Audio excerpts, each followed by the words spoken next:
This episode is slightly different, and I'll tell you why. We have, over the last couple of weeks now, I think it's the 20th week of the podcast, Carson? Is it that? 20th week? This is week 20. 20. So we thought we 20. would change up.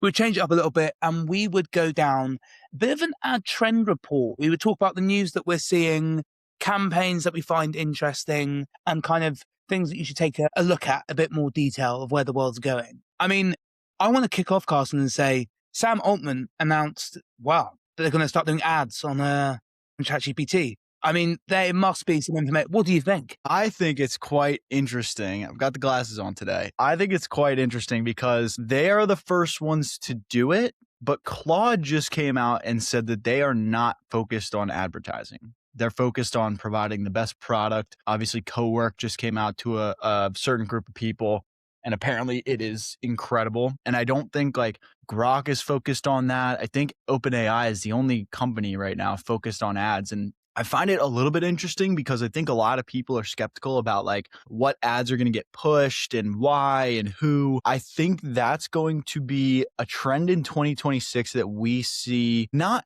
take off, because I don't think it's going to take off right away. It's going to take some time. But I think there's going to be more implementation of AI, not per se on the creative side, but on the algorithmic side. Right. So that's within ChatGPT or any other platform that starts to offer it. That's maybe within Meta's algorithm. We could see that get better. We could see it implemented and maybe end of 2026 on the media buying side. But I still think we're way farther behind than people typically would think. Everybody's oh, it's, Zuck said by the end of 2026. I don't think we're close to that. They haven't rolled out anything that shows me we're working on this extensively. We're going to make it easier for people to do media buying within Meta. I just don't see it happening. But I do think what is happening is AI creative tools will kind of become the default.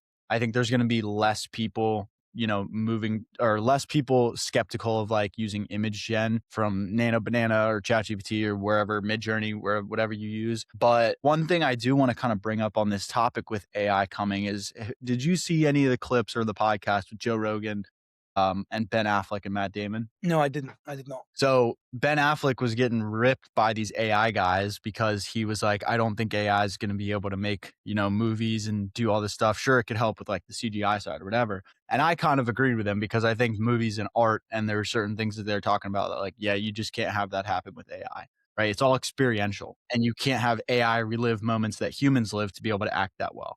It's all prompt based, and people are going to have to think of how to do it, not act on it. Right. And I think where I'm going with this is I don't think AI is going to fully take over, especially this year. I think we're going to see it used in advertising and statics and maybe in video, but I don't think it's going to be end to end all done by AI. I don't even think we're close to that. Right. So my prediction is by Q3, probably 20 to 30% of ads and accounts will have some sort of AI used. Anything probably more than 50. I don't assume all entire ad accounts are going to be AI generated, but I do think there's going to be a jump to probably 30% of the ads in accounts will be AI, have some sort of AI. Yeah. I mean, I often kind of take this down to a really stupid level. I talk about kind of the Meta's, full AI ad automation play that they want to get to by the end of 2026. And it's this simple concept, right? If in a world where every ad is optimized to the perfect degree and everyone has the best efficient workflows and everyone has the most predictable, the most predictable creatives and the ones that are meant to succeed, there won't be enough money to go around in this concept because everyone would buy all the time.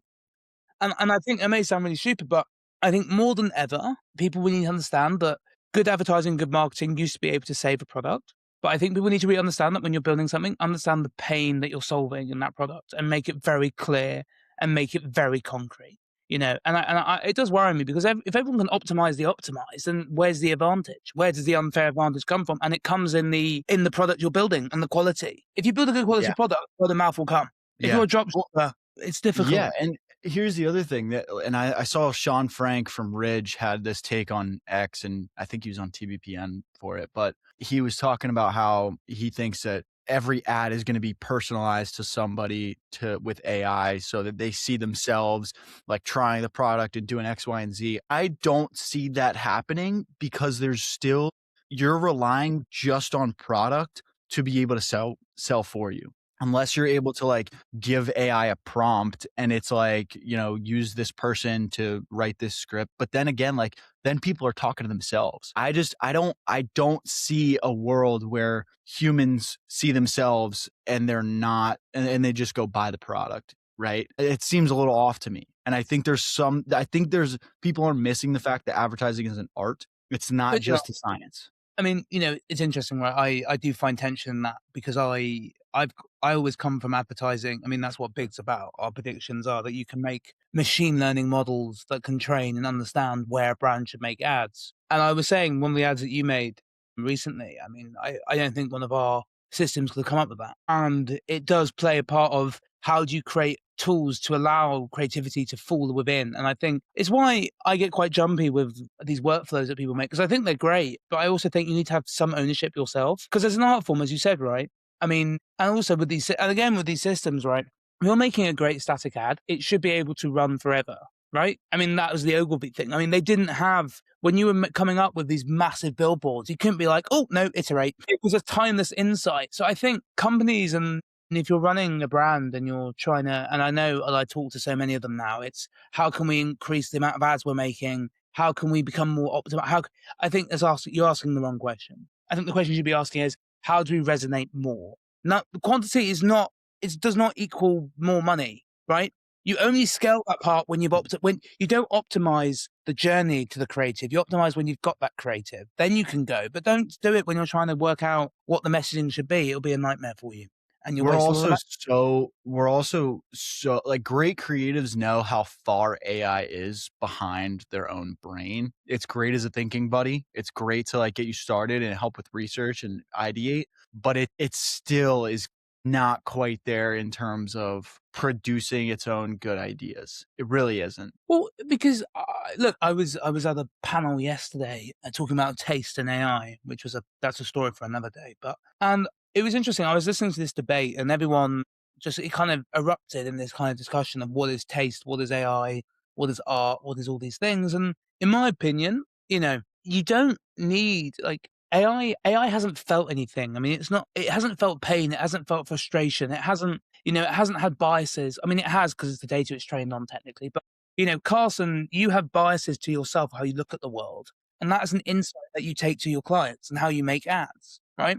And it's very hard to make a Carson GPT. I mean, you could train all the models against it. You could take all our podcasts that we've done, but it won't be you. It will be it'll be the digital version. It won't be the version that's, I don't know, had pains, loves, losses, all these things, right?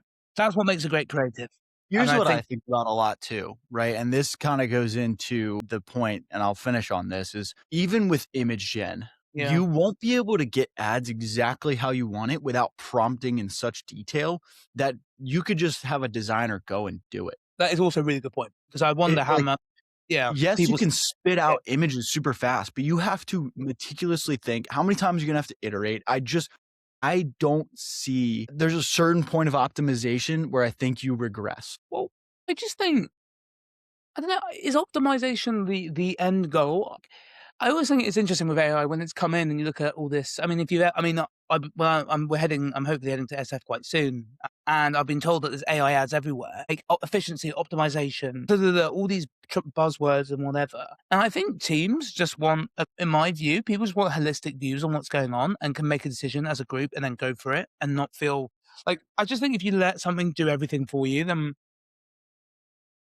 like, what's the point? I don't know, No, I agree. Well, especially it's like people who live and breathe advertising like us, we're not gonna wanna use it, No, no, no, you know? and but Like, how many people like, you're gonna have the entry level marketers using AI, maybe the top guys, but at the same time, I think to me, it's like, how much are we focused on optimization and speed rather than quality, precisely, you know? precisely, you said that bang on.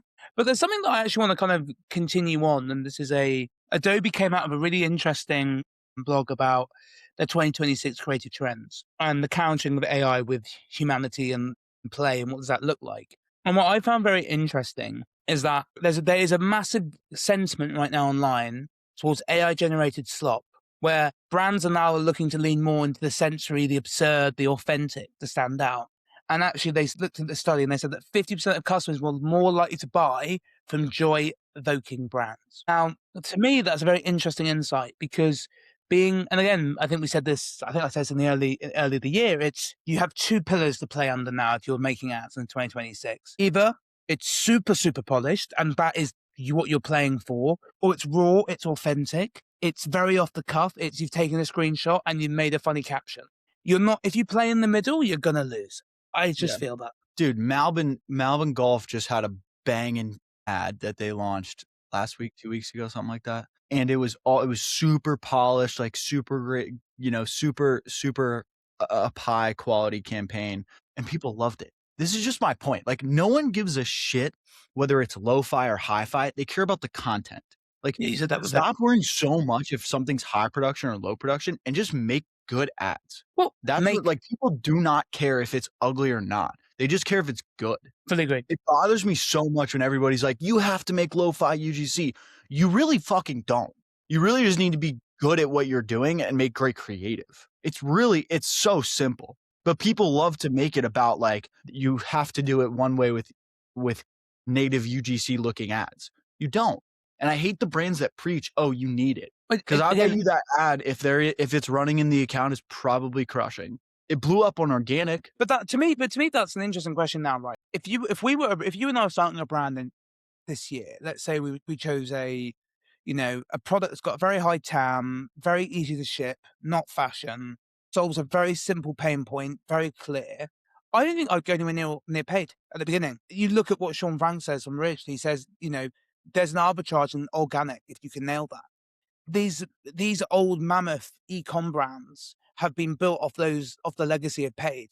Organic now, like if you can nail organic, I mean, I've been very lucky to say that I've just hit 1.2 million views in the last 60 days, which is wild. I can tell you for a fact, yes, there's been some upsides, but also I can tell you that it does cost, but just time. But at the beginning, as a brand, you have time. You haven't got Yeah. money. Yeah.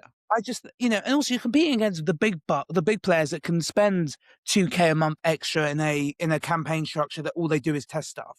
For you, 2K is everything, but for them, it's like, Yep. I just Well, and it's anyway. like that brings me to point number 2 that I think for trends is brands start to focus more on organic Mm, and not just video. I think it's gonna be multiple different formats. People are gonna focus on, just regular images, focus on graphics, focus on carousels, focus on video, whatever it might be, and really all forms of that.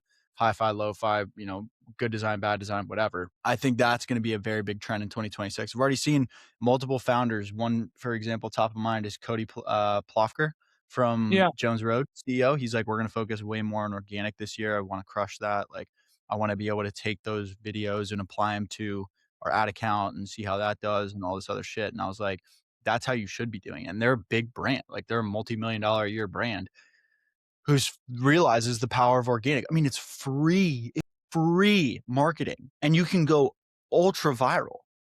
yeah, And platforms now like Instagram, TikTok, LinkedIn, Facebook are all extending the lifetime value to be able to just show it to the right people and for what it's relevant to. yeah. Right? Like, No, X is a little bit different. It's kind of everything kind of goes up really quick and then goes down. I think that's getting fixed.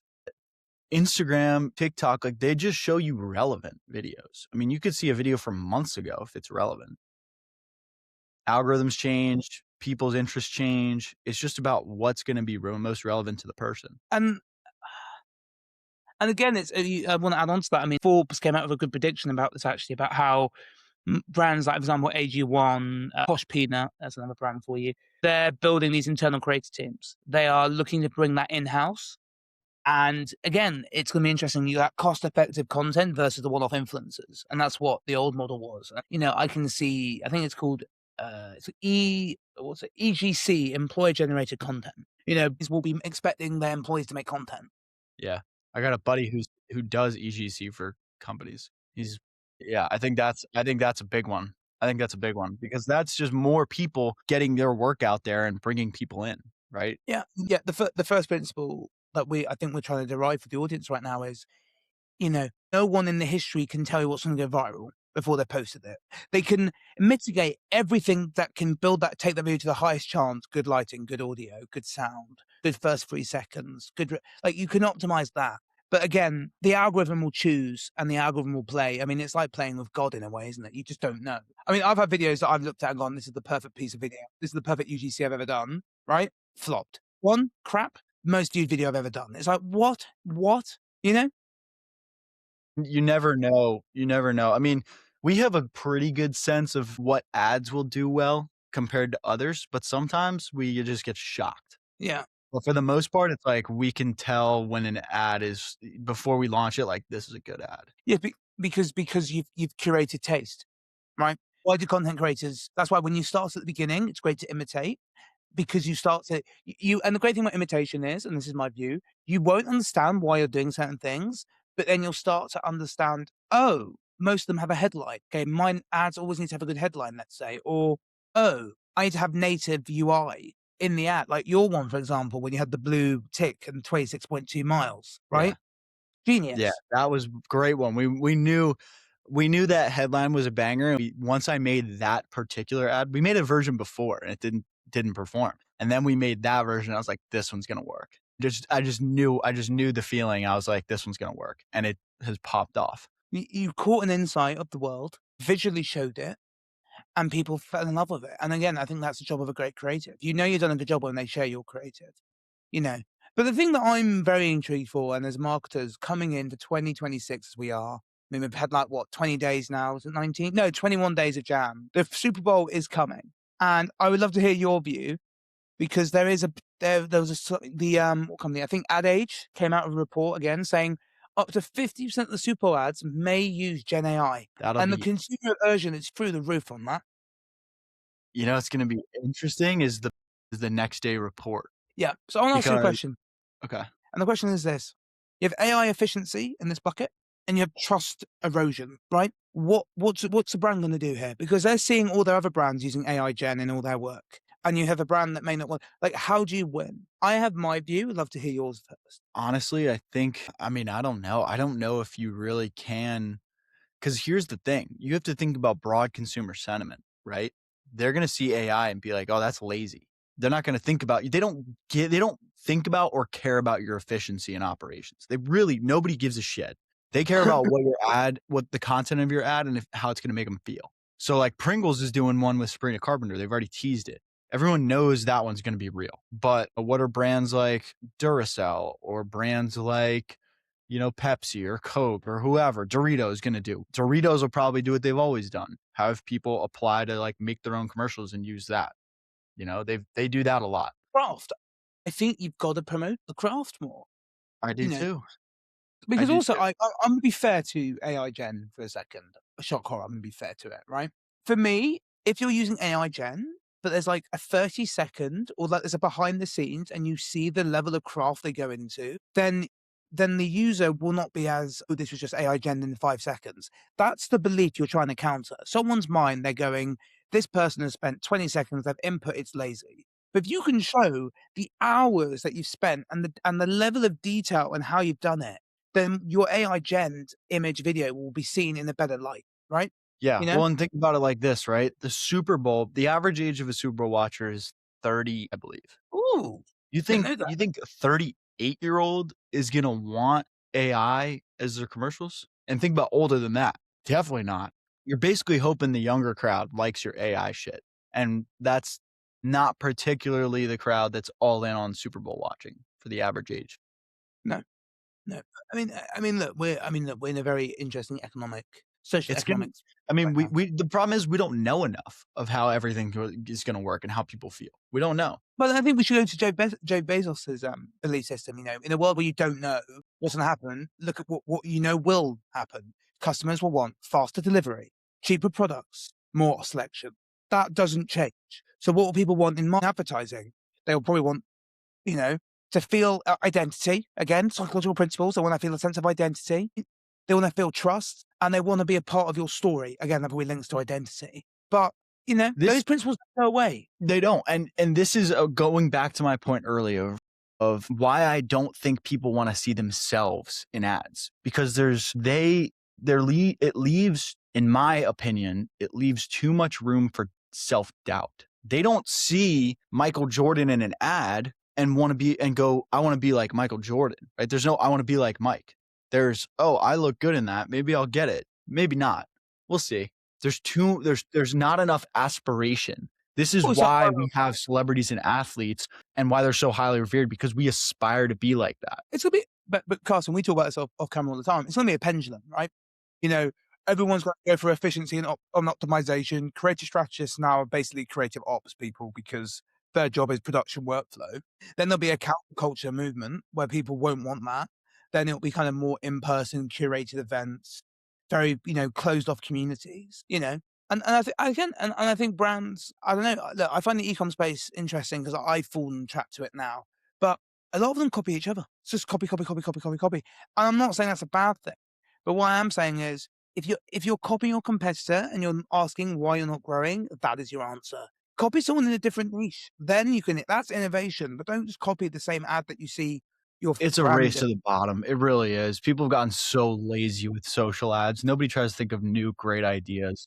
AI has actually, in my opinion, failed. Is there's a fundamental core laziness in just in not saying it's a bad thing because human beings, cognitive overload, we don't like it. We like to do the simplest thing, path of least resistance. And AI, for a lot of times, if you said to me it's 7 p.m., it's late, I've got to get an ad done. There's a very high chance, right, that I may get Claude to help me with some copywriting. I know in the long term that's terrible, right? But in the short term, it's a great gain. Human beings weigh short-term gains differently to long-term gains. That's a story for another day. Listen, I'm not saying people shouldn't use AI. They absolutely should. It's great for help, but do not let it do every single aspect of your ads. You're just going to end up looking like everybody else. You're going to end up Right. sounding like everybody else. Nothing is going to be unique about your brand. You have I think there's going to be this year a lot more realization that brand cannot come from outside of the founder or the founders or just the company. It's got to Agreed. come from the person, because that's what gives it life. That's what gives people the desire to want it and connect with it and like feel it. So I Agreed. think that's a very big thing. I think community is going to be a big thing in 2026 as well. I think a lot of people are going to move towards like, you know, their own Facebook groups or their own Twitter groups, whatever it might be, whatever group you want to talk about. I think there's going to be a lot more emphasis on community and really not just building a follower count, but building, again, a community. Like people are going to want to build loyal followers, people who are diehard fans of the brand and want to keep coming back because they like what they stand for. And I think I like private communities are going to be huge, even if it's Slack or Discord or Circle or WhatsApp, whatever. That's going to be great marketing channels. It's also free. Another thing that's free. but I think people just want, I just think people want belonging and they want identity and they want to feel heard and, people are scared, right? Your consumers are probably terrified they're going to get scammed with some AI slop or AI whatever. And I think just build trust, do You think things that are not short as a form small video brand. fatigue sets Done. in? You think short form video fatigue sets in this year? It's been the talk of the town since 2020. I think bad quality, short form. I mean, look, I'll be honest with you, I've ridden a wave of UGC, what do you call it, like brain rot farming. That's how I gained 1.3 million views. I mean, the quality of the views are questionable, but some of them are really exciting clients from that. And we'll talk about that off the call, of course. But, I just think do the fundamental principles really well and you'll be fine. And just do things that are not scalable when you're a small brand. I mean, if you're a large brand, it's different. Handwrite every card someone does when they buy your product, right? Call them up the minute they've bought it. That is fundamental, unscalable things, but people remember that. They're humans. We look at them as data points. They're human beings, which again, in my mind, is great tension because we're building machine learning models on that. But then it's interesting, right? It's like, AI agents of the town, and I guarantee in 5 years' time there'll be new buzzwords. God knows what they'll be. It'll be something, I don't know, like, Well, and I got another one too. yeah. I think speed, this is for the agency side. I think speed is going to be speed, honestly, for brand side too, depending on the company. But I think speed's going to be a very big emphasis this year because people are going to realize that culture moves way faster now than campaigns do. Like if you're planning a campaign, and it's based around a certain thing that might not be relevant in 3 months, but that's your plan to launch in 3 months and then run it for another three. That's 6 months where you're going to be dead in the water. Just not going to be relevant. Like you need to be fast on your feet, quick thinking, have people that are ready to go and whip things up, be quick with approvals, and really get things out there, not focus on something that's going to go up and down in a month or 2 weeks. So Like you this is need my to pick something evergreen. Evergreen, I think, is probably the best word to yeah, discuss it with. Like you need to yeah. make evergreen ads, evergreen campaigns, even start doing more out of home. I think that's going to be a big comeback this year. A lot more out of home from maybe not as big of brands too. Yeah. But I think because also like this is I think if you want to really win, and I think this is how you take the edge, and this is how you get the edge from people, is when you're looking at your team internally, it depends how big the team is. Have a group of people that are like creative ops, who are taking advantage of all the AI tools, using production galore, right? Using AI every step, right? Not very creative in a different way. But I'd have another group of people like the Mad Men type of vibe, where it's slower, but it's curated and it's timeless. And they operate slightly differently away from them. That's how I'd organize my org chart. I'd have, right, you guys, I'm expecting a big pitch in 3 months of what we're going to do as a campaign. You guys keep up with the meta beast. Your job is to feed the beast, right? I think that's how you win because the problem is you've got these people in this camp and everyone's in the same, and it's like these people get really annoyed because it's not fucking timeless. Let's be honest. These people like even more annoyed because they're like, shut up, Bram, doesn't matter. They're furious. So like separate them and let them do own things and then let them combine later. Yeah. That's my I view. think that's actually a very interesting take, especially if you're talking out of home. Because because woman, this is fun. This would be a really interesting challenge, right? Take like the greatest performance marketers and say, "Hey, make an out of home ad." They would freak the fuck out. They'd be like, "Well, how many ads can I make? What? Make one?" Yeah, Because we're I really think there's a lack of skill between both parties. There are people who can do both very well. okay. Let's look at. I'm just gonna say, let's look at what's his name? Jonas Road Beauty. 1,900 ads. One Hexclad. 430 because they're being well behaved, right? One AG1. oh, good one. But this is what I mean, right? I often wonder now where the world's going. Like, if you have all these ads, right, going all the time, and there's thousands of variations, and et cetera, et cetera. I wonder how long it takes them to pump out 1,000 ads a month. Because that will get quicker and quicker and quicker. What? So we'll see ad accounts with 25,000 ads. Is that the world we're going to go to? Good question. 25,000 ads? Like, because also I'd like to argue, how do Meta win from this? And my big, what do you call it, like conspiracy theory is that Meta want companies to make as many ads as possible because they're using more AI. And with the fact they're using more AI means they're using more tokens. And the fact they're using more tokens means that Meta's probably winning because of their models that they're making, right? That's my big play. Because if I was Meta, I'd be like, how do I get people to use more AI, especially our models? But also, how much more expensive does that make everything? That's just more energy and power and consumption. That's what I think about too. Like how far can we really go with just price wise of making it all so affordable? well, but there's Something to think. I don't know the answer, but something to think about. And I think also as well, I mean, my big takeaway will be if you said to me what I think the biggest trend will be, Meta routers, I think they're called, did a report about Meta's how many ads on Meta are fraudulent. 10%. That will go up and up and up because more bad players will be able to. And again, it's not an increase that there'll be more bad players. It's the fact that bad players will have more commoditized access to tools, right? And it'll go up and up and up. So that's my big takeaway. But look, it's not all doom and gloom because I think you can really build a great company by just getting fundamental principles, a huge TAM, low shipping costs, great brands in the sense of, really nice packaging, very, organic led growth in the sense of people want to post about it because it pops in the feed. Starface, great example of that. They put it on your face, like the people can see them using the product. That's what I do if I was a brand. Yeah. Mate, I think we're cooked. This is probably one of my favorite episodes I've ever done, by the way. I've loved this. It was I a love good talking one. about mate, because it's the world is scary. But I think just do the core fundamentals really fucking well and you'll be fine. We need a guest. You want a guest next week? Who do you need? Who are we It's a good feeling? question. Who do you want? I think we should just be like, look, if you've got this far in the video, and you're either a brand builder or whatever, just send us a message. We may get you on and you can chat about your life. Who knows? We got. I'll hit up some people. I think I've got a couple. I've got a couple in the pipeline we could absolutely use. Yeah, get them on and talk about their life. I would love to talk to the employee generated content guy. That could be super interesting. Yeah, I can text Dom. I got a bunch of buddies that we could get on. Yeah. But look, it's peace from me, peace from you, Carson. Yep, that's it. Thank you guys for watching. Comment, like, and subscribe. Share this episode with anybody you think would like it. Hope you enjoyed, and we'll catch you next week. Peace.